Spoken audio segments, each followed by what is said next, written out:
I use a lot of metaphors and analogies in my teachings, and one of the ones that seems to resonate with people the most is the one that I'll share here. I get this mental image when I find myself really in the throes of anxiety, like I'm flailing around and drowning. I get this image of whitewater rapids. And mind you, I don't swim. I don't boat. I mean, if I get a picture of being in water, it's not a pleasant thing to begin with. And I'm envisioning being in whitewater rapids and they're just carrying me along and I'm struggling, going down for the third time. And it really doesn't matter what I do, of course. I mean, they're going to carry me where they're going to carry me. And I start to get this mental picture of, there's all this swirling energy that I'm effectively trapped in. And the harder I struggle, the worse I'm doing. And then I start to think, what if I stop struggling against this energy? What happens? And the mental image that I get, and I haven't actually tried this, I don't plan to, but the mental image that I get is the energy will start to lift me. Rather than going down as I'm struggling, the energy can't help but start to pick me up. And I start to see myself riding or almost surfing kind of on top of this wave. It's still not necessarily pleasant. I'm not necessarily in control of this situation, but at least I'm not drowning. I can at least breathe. And at that point, I can start to gain a little bit of stability, a little bit of traction, enough to the point where after a little bit, maybe I can jump off onto the riverbank.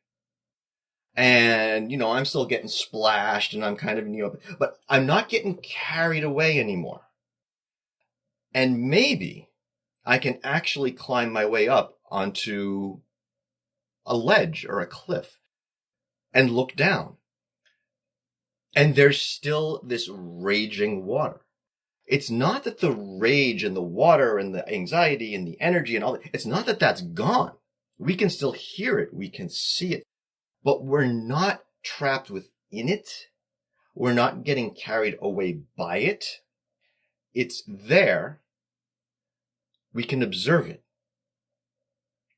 and we're not fighting it.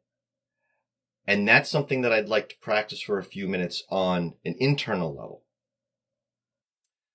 From a seated position, you can close your eyes. And I like to begin by imagining that I am suspended from the ceiling by a string that's attached to the top of my head. It's a nice cue to remember to sit up straight, but without adding a lot of extra tension. If you're already feeling some tension, which you might be, that's fine. We don't have to fight the tension. That's really just adding tension to tension. We don't really relax that way. We're not trying to relax. That's a big ask, and it's kind of impossible.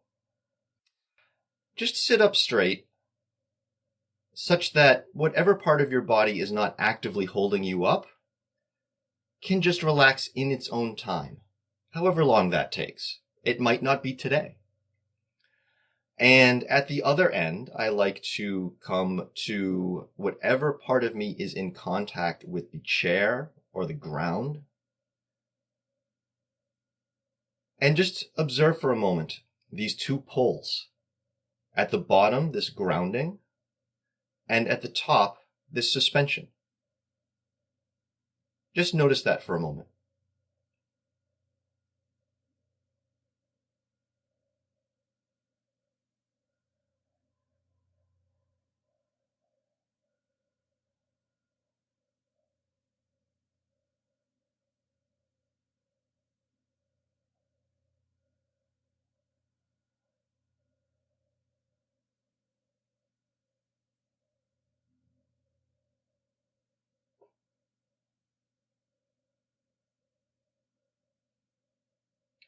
And without trying to make any changes to it, you can begin to bring your attention to your breathing.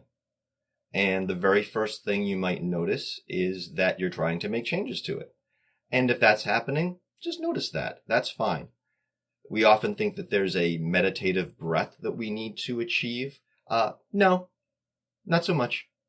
I like to say that our meditative breath is simply whatever breath we have and are observing right now. It could be long or short. It could be deep or shallow.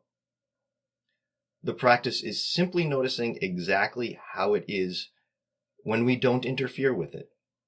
And if you find that you're so used to trying to control it, which at one time I was, that you can't stop, don't fight that too hard. Don't add tension to tension. Just notice, oh, I'm trying to control it, and this is what that feels like. Let's just take a moment with that.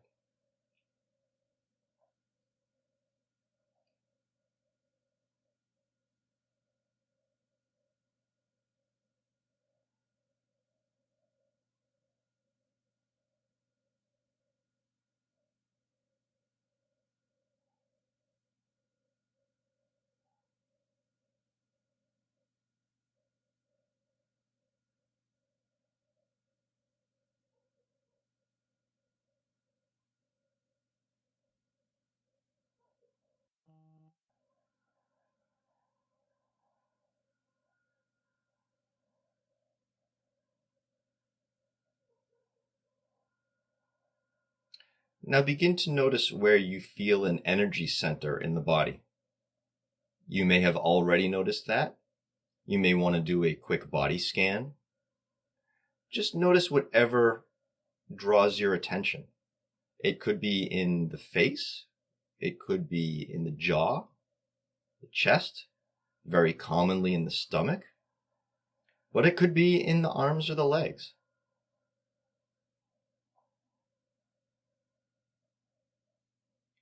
Notice where your attention at a physical level is pulled. It could also be an area where you're experiencing discomfort or pain.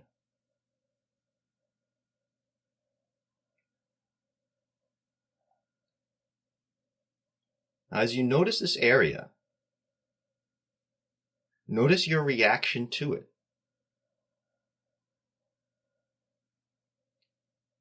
Does the energy feel pleasant, unpleasant, or neutral?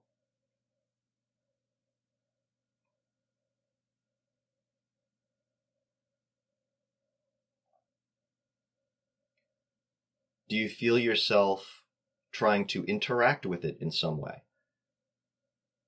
Perhaps trying to clamp down on it? Perhaps trying to increase it? Or maybe it's an unfamiliar sensation and you're wondering what the hell it is.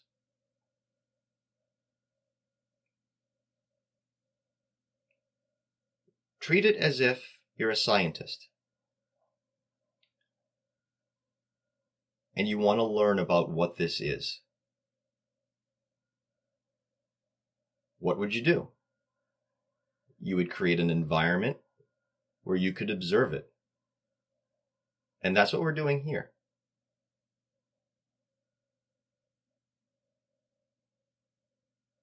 I like to envision it as setting up a corral. And within this corral is this energy. And I just want to see what it does when I leave it to its own devices. I'm genuinely curious.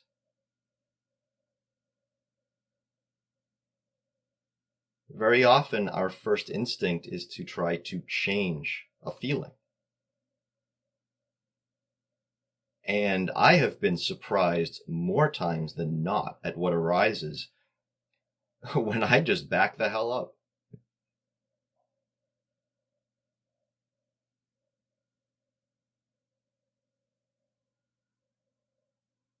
We can just breathe and observe what's happening in this corral. And feel free to zoom in on it or zoom back You may observe the entire body at once. Experiment. Anchor on the breathing. Look around.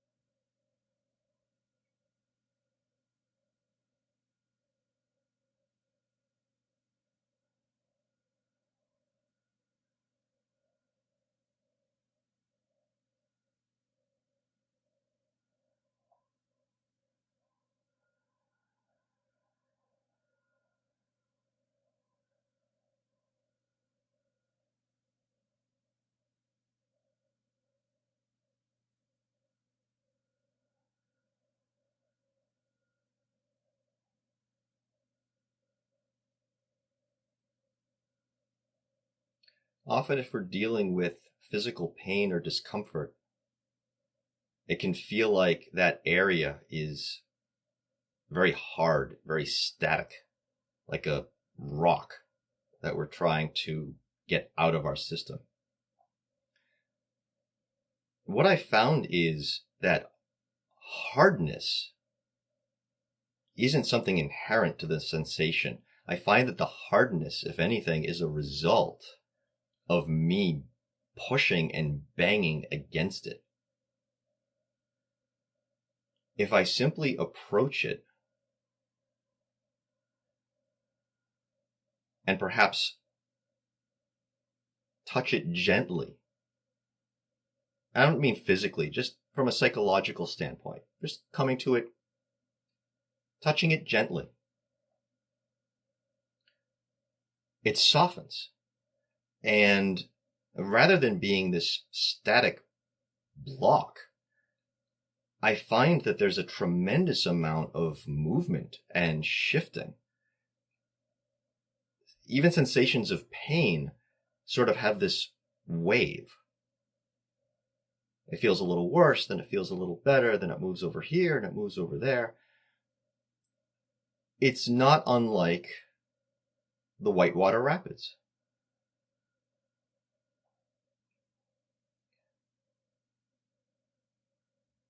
That really gets into the area of processing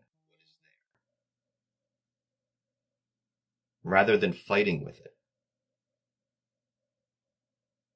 We're not always going to be comfortable. That's okay. That's kind of by design. It's part of the package. The extent to which we'll have a pleasant experience in life has a lot less to do with whether everything that comes at us is comfortable and more to do with our ability to work with discomfort. It's not easy, but I can guarantee you it's worth it. I would not be coming to you here today if that was not the case. Let's take just another minute and notice your breathing, the energy center that you're looking at, however narrow or wide it might be, and perhaps any changes that you may have felt since we began. You may feel better. You may feel worse. You may feel exactly the same. That matters a lot less than simply seeing whatever changes have or have not happened.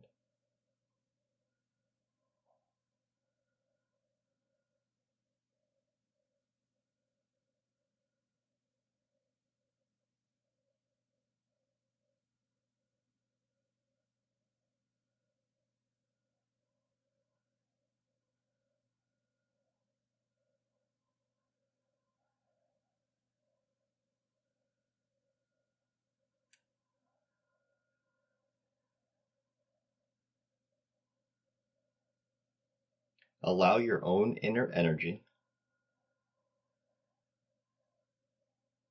to carry you. You can work with it. The very first insight I ever had when I started practicing 22 years ago was if you fight yourself, you've already lost. You don't need to fight your own energy.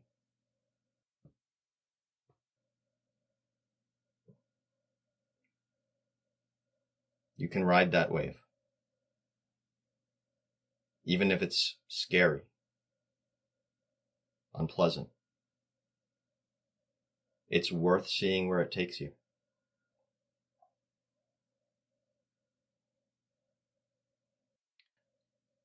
I'm going to wrap up there. Feel free to continue this practice as long as you like.